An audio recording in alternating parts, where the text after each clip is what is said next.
வாசகர்களுக்கு வணக்கம். புத்தகங்கள் பரிந்துரைப்போம் அப்படிங்கிற இந்த பகுதியில் இன்றைக்கி நான் உங்களோட பகிர்ந்துக்க போகிற புத்தகம் டைம் மேனேஜ்மெண்ட்டுக்கு பெஸ்ட்டு புக்கான ஈட் தட் ஃப்ராக் புத்தகத்தின் தமிழாக்கமான காலை எழுந்தவுடன் தவளை அப்படிங்கிற இந்த புத்தகம் தான். நம்மளோட வாழ்க்கையில் 2 விதமான ஆட்கள் இருக்காங்க.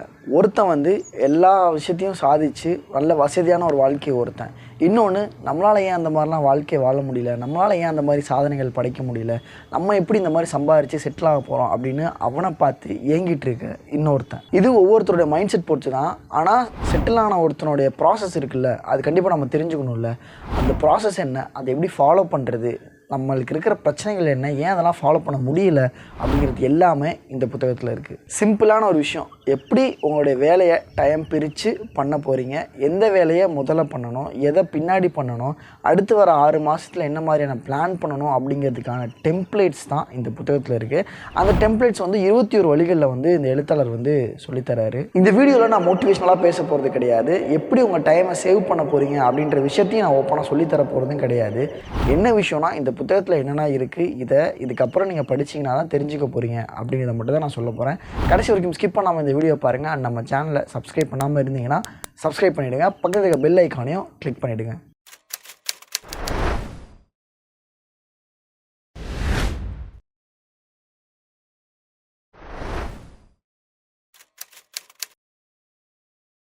காலை எழுந்த உடனே ஒரு தவளையை சாப்பிட சொன்னால் நம்மளால் சாப்பிட முடியுமா?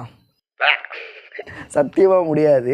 இந்த எழுத்தாளர் தவளைன்னு சொல்கிறது அந்த நாளுக்கான ஒரு மிகப்பெரிய வேலையை தான் தவளைன்னு சொல்கிறாரு. ஏன் அப்படின்னா, நம்மளுக்கு ஒரு பெரிய வேலை இருக்குது. அது கார் க்ளீன் பண்ணுறதா இருக்கலாம், இல்லை ஏதாவது ஒரு ஆஃபீஸ் போக வேண்டியதாக இருக்கலாம், இல்லை யாராவது மீட் பண்ணுறதா இருக்கலாம். ஒரு நாளையில் இதுதான் பெரிய வேலை அப்படின்னு ஃபிக்ஸ் ஆகிடுச்சுன்னா முதல்ல அந்த தவளையை சாப்பிட்ருங்க. அதாவது அந்த வேலையை செஞ்சுடுங்க. ஏன் அப்படின்னா, சின்ன சின்ன வேலை செஞ்சுட்டு கடைசியாக நம்ம அந்த வேலையை பார்த்துக்கலான்னு சொல்லுவோம். ஆனால் அந்த வேலையை நம்ம செஞ்சு முடிக்க மாட்டோம்.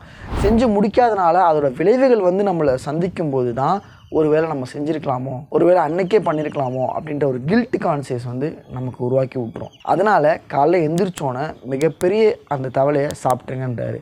அதுவும் 2 தவளை இருக்குது. அதில் ஒன்று அருவருப்பான தவளை, இன்னொன்று கொஞ்சம் ஓகே நார்மலான தவளை அப்படின்ற பட்சத்தில் இருக்கிறப்ப முதல்ல நீங்கள் சாப்பிட வேண்டியது அந்த அருவருப்பான தவளையை தான். நான் ஆரம்பத்தில் சொன்னேன்ல, நல்லா வசதியாக வாழ்கிற ஒருத்தன் அவன் ஏன் அங்கே இருக்கான் அப்படின்னா, அவனுக்கு ஒரு எய்ம் இருக்கும். அவன் என்ன ஆக போகிறான், உதாரணத்துக்கு அவன் டாக்டர் ஆகணும்னு நினச்சிருக்கலாம், இல்லை பெரிய இன்ஜினியர் ஆகணும்னு நினச்சிருக்கலாம், இல்லை பெரிய பிஸ்னஸ்மேன் ஆகணும்னு நினச்சிருக்கலாம். ஸோ ஃபஸ்ட்டு நம்ம எய்ம் என்ன அப்படிங்கிறத நம்ம நோட் பண்ணிடணும். அடுத்ததாக கோல்ஸ். அந்த எய்மை அச்சீவ் பண்ணுறதுக்கு சில கோல்ஸ் நம்ம செட் பண்ணி போக வேண்டியிருக்கும். அந்த கோல்ஸ் என்னென்ன அப்படின்றத ஃபில்ட்ரு பண்ணணும். இது எல்லாத்தையும் நம்ம மைண்டுக்குள்ளே வச்சுருந்தோம் அப்படின்னா அது கண்டிப்பாக 10% கூட செயல்படுத்த முடியாத ஒரு விஷயமாக மாறிடும். அதனால் இந்த எழுத்தாளர் என்ன சொல்கிறாரு அப்படின்னா, எல்லாத்தையுமே எழுதிருங்க.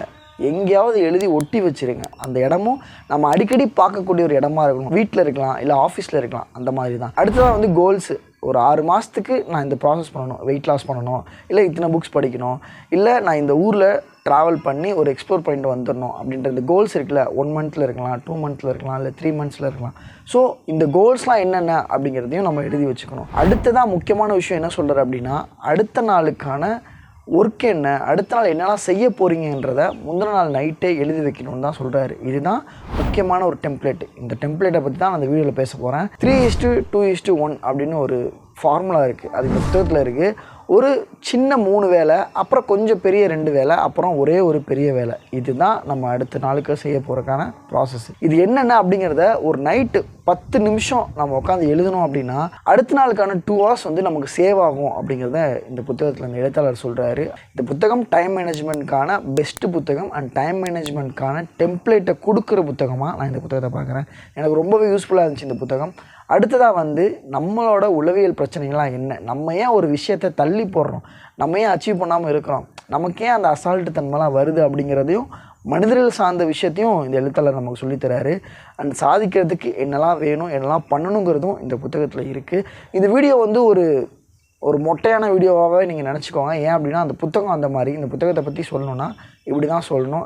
இருக்க எல்லா கண்டென்ட்டையும் சொல்லணும் அப்படின்னா அது மோட்டிவேஷ்னல் வீடியோவாக போயிடும். அந்த வீடியோவை பார்க்குற நீங்கள் ஒரு 10 நாள் ஃபாலோ பண்ணுவீங்க, 12 நாள் ஃபாலோ பண்ணுவீங்க, அதுக்கப்புறம் ஃபாலோ பண்ண மாட்டீங்க. ஸோ இந்த புத்தகத்தை நீங்கள் வாசிங்க அப்படின்னா லைஃப் லாங் ஃபாலோ பண்ணக்கூடிய ஒரு திறமை நமக்கு கிடச்சிரும். இந்த புத்தகத்தை வந்து நான் ஸ்பாய்லர் பண்ணலை. ஸோ 100% ஸ்பாய்லர் கேரண்டியான புத்தகம் தான் இது. நம்ம சேனலில் இந்த மாதிரி வீடியோ போட்டதே இல்லை, புதுசு தான். என்ன பண்ணுறது அப்படின்னா ஒவ்வொரு புத்தகத்துக்கும் உண்மையாக இருக்கணுன்றது மட்டும்தான் என்னோடய நோக்கம். ஸோ அது மாதிரி தான் இந்த வீடியோவுமே. அண்ட் இந்த புத்தகத்தை வாசிக்கும்போது நமக்கு சில நேரங்களில் சோர்வுகள் ஏற்படும். ஏன் அப்படின்னா இதெல்லாம் வந்து நமக்கு ஒருத்தர் சொல்லிக் கொடுக்குற மாதிரி இருக்கும், ஒரு கிளாஸ் எடுக்கிற மாதிரி இருக்கும். அதனால் ரொம்ப பொறுமையாக டைம் எடுத்து இந்த புத்தகத்தை வாசிங்க. அப்போ தான் உங்களுக்கு வந்து இந்த புத்தகத்தில் உள்ள விஷயத்தை எல்லாத்தையும் உங்கள் லைஃப்பில் அப்ளை பண்ணி பார்க்க முடியும். உங்களோட டைம் வேஸ்ட் ஆகுது அப்படின்னு நீங்கள் நினச்சிட்டிங்க அப்படின்னா கண்டிப்பாக உங்கள் டைமை சேவ் பண்ணணும் அப்படிங்கிற ஒரு உத்வேகமும் உங்களுக்கு வந்துடும். அதுக்கு நீங்கள் படிக்க வேண்டிய புக்கான இந்த புக்கு தான் ரொம்ப யூஸ்ஃபுல்லாக இருந்துச்சு எனக்கு. காலை எழுந்தவுடன் தவளை. இந்த புத்தகத்தோட விலை வந்து ₹199. மஞ்சுள் பப்ளிகேஷன் வந்து இந்த புத்தகத்தை வெளியிட்டிருக்காங்க. மொழிபெயர்ப்பும் ரொம்ப சரளமாக ஈஸியாக இருந்தது. ஏதாவது புக் ஃபேர்லையோ இல்லை ஏதாவது கடைகள்லையோ நீங்கள் பார்த்தீங்க அப்படின்னா வாங்கிடுங்க. அண்ட் டைம் மேனேஜ்மெண்ட்டை பற்றி நல்ல புத்தகங்கள் நானும் தேடி கடைசியில் நான் 2-3 மொக்க புக்ஸ்லாம் படிச்சுட்டு தான் 3ஆவதாக இந்த புக்கு படிக்கிற போது தான் நல்ல ஈஸியான டெம்ப்ளேட் நமக்கு கிடைக்கிது. என்ன பண்ணால் டைம் சேவ் பண்ணலாம் அப்படிங்கிறது இந்த புத்தகத்தில் இருக்குது. ஸோ வாங்கி படிங்க, பிடிஎஃப்பில் படிக்காதீங்க. இந்த புக்குன்னு இல்லை, எந்த புத்தகத்தையும் பிடிஎஃப்பில் படிக்காதீங்க. தேங்க்யூ.